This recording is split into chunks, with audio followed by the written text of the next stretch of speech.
Buen día, bienvenidos a la primera sesión del módulo 1 del Diplomado en Territorios Sustentables. Mi nombre es Alex Renderos, ustedes ya pudieron conocerme en la fase presencial del día sábado pasado. Este día estaremos tratando de fundamentar algunos términos en cuanto al territorio y en cuanto a la sustentabilidad y el ordenamiento territorial con carácter sustentable, ¿verdad? Primero es importante poder hacer una reflexión en cuanto a qué entendemos nosotros como un territorio y qué tan complejo o qué tan sistémico puede volverse este territorio, ¿verdad?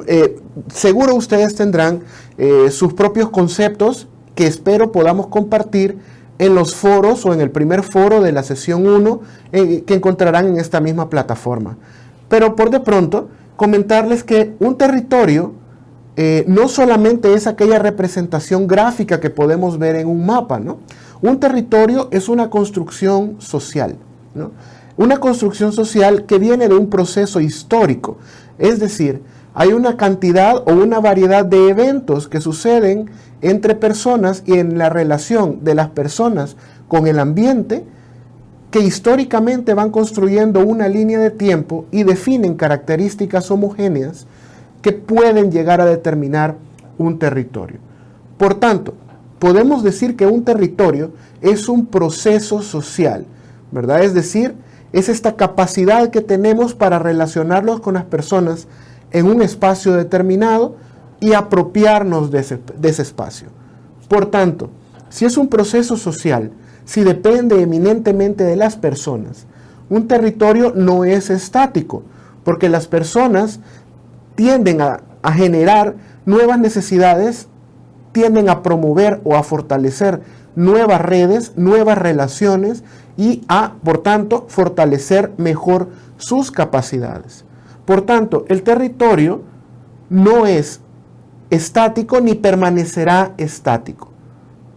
Al mismo tiempo podemos decir que un territorio o un espacio social está construido a partir de estas bases técnicas, de estas bases sociales y de las bases naturales que presenta el entorno. Estamos hablando entonces de un espacio social, ¿sí? Un espacio social, por tanto, es un espacio físico en donde los humanos viven o habitan. Y es importante hacer hincapié acá en la palabra habitar, ¿sí? Según la Real Academia de la Lengua Española, habitar viene de habitare, que significa poseer con periodicidad o con una temporalidad relevante. Es decir, algo que yo poseo a diario, algo de lo que yo me apropio día con día. Por tanto, si el espacio social se relaciona con el habitar, estamos hablando de que las personas se relacionan con el espacio día con día, lo hacen propio y lo adaptan o lo acoplan a sus propias necesidades. Y esto es importante en el sentido del hábitat y del habitar, ¿verdad? ¿Por qué? Porque el hábitat es ese conjunto de situaciones, ese conjunto de conceptos, ese conjunto de espacios, ese conjunto de necesidades que giran en torno a un grupo social específico. Por tanto, el habitar, comprender el hábitat como ese proceso de pertenencia continua del espacio, le da un significado y le da un simbolismo, ¿sí?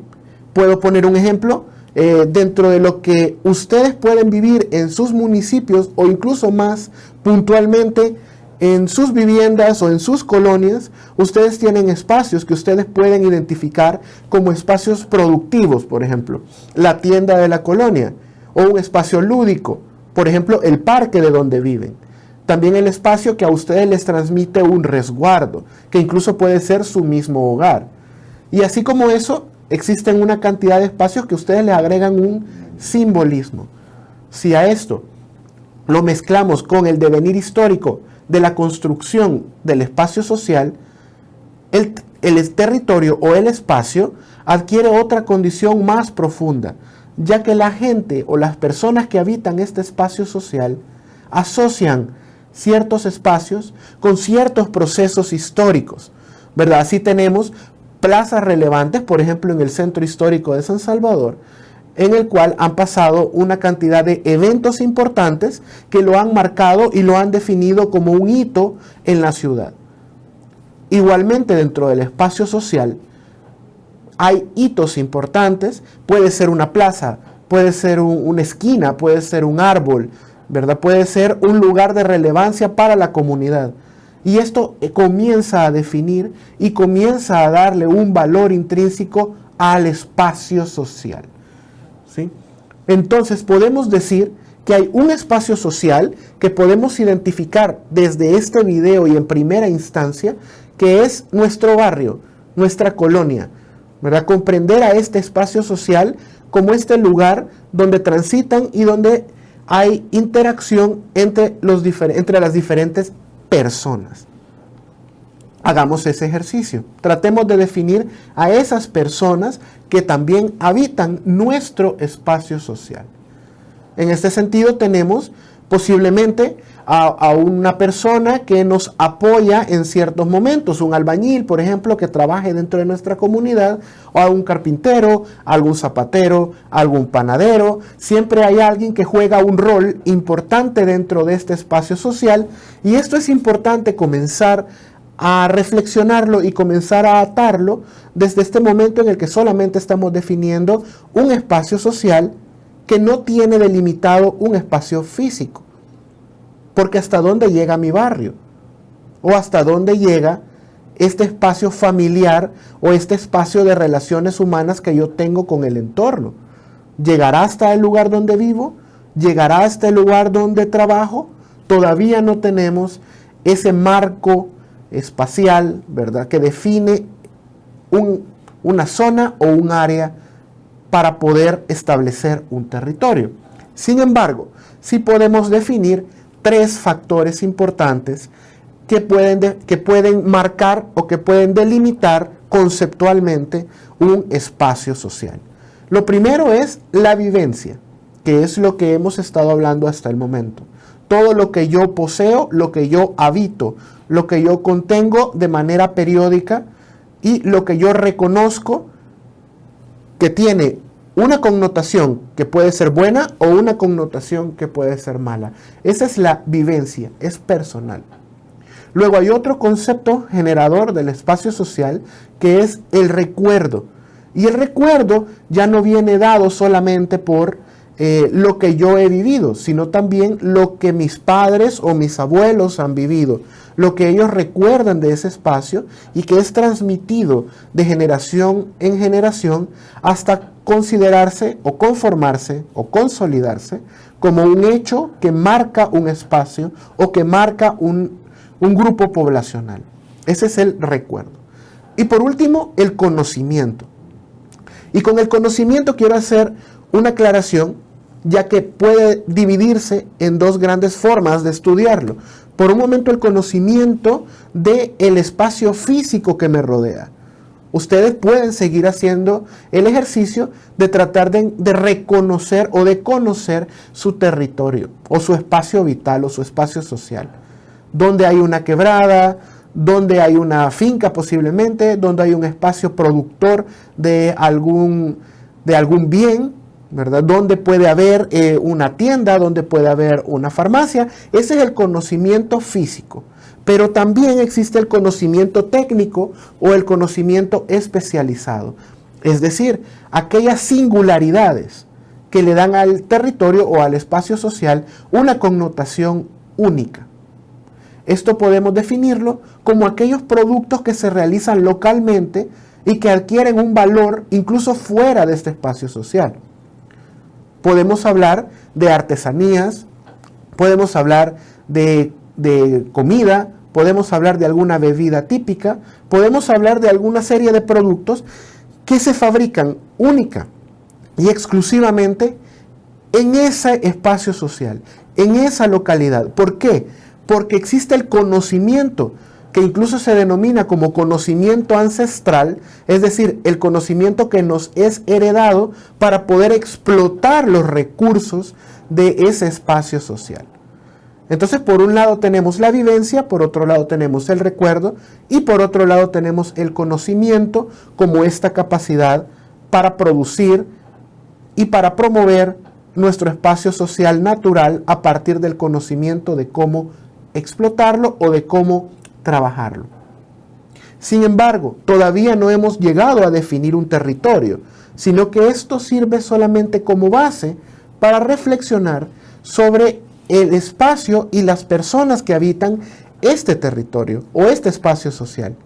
Entonces, ¿cuándo un espacio social pasa a ser un territorio? Ese concepto sucede cuando existe, además de esta necesidad muy social y muy humana de relacionarse, también una necesidad de poder gobernar o de poder controlar. En ese momento, cuando se tiene un espacio que requiere ser gobernado o que requiere ser controlado o que requiere ser regulado, este espacio social, este conjunto de variables que hemos estudiado hasta ahorita, pasa a convertirse en un territorio.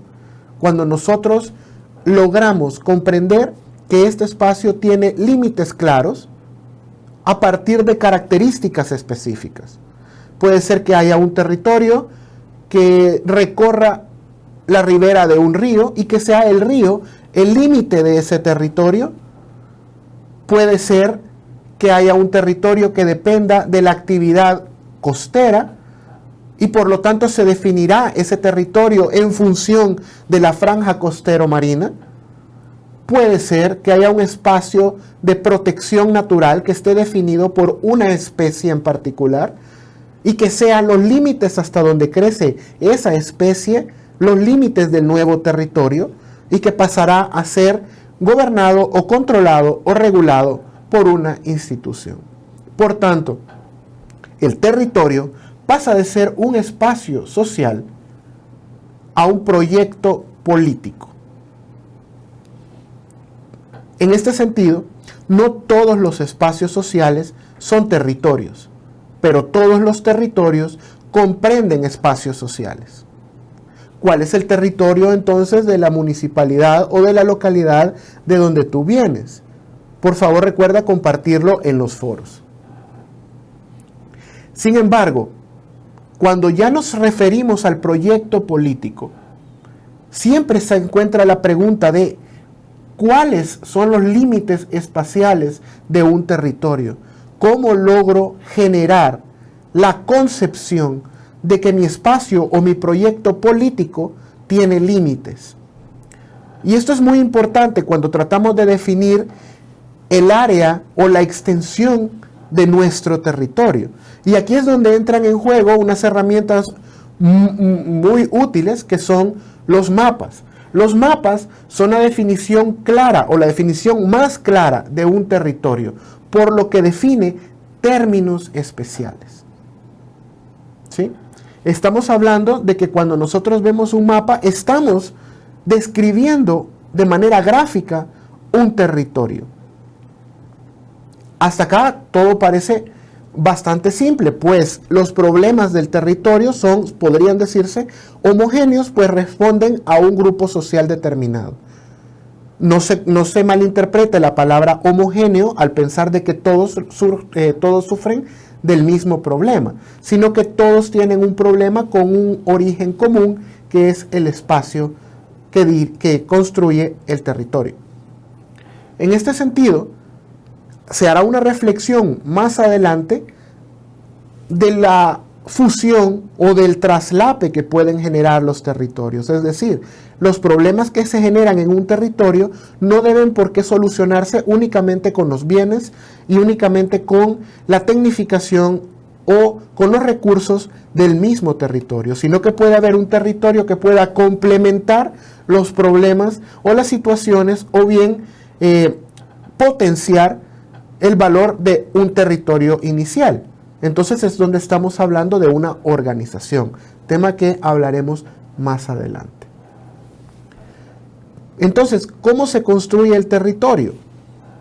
Les pido siempre poder revisar en los materiales bibliográficos de este módulo el video que se les estará compartiendo sobre diferentes apreciaciones de lo que es un territorio para poder contestar esta pregunta de cómo se construye un territorio y poder compartirla en los foros temáticos. Cuando partimos del hecho de que el territorio como tal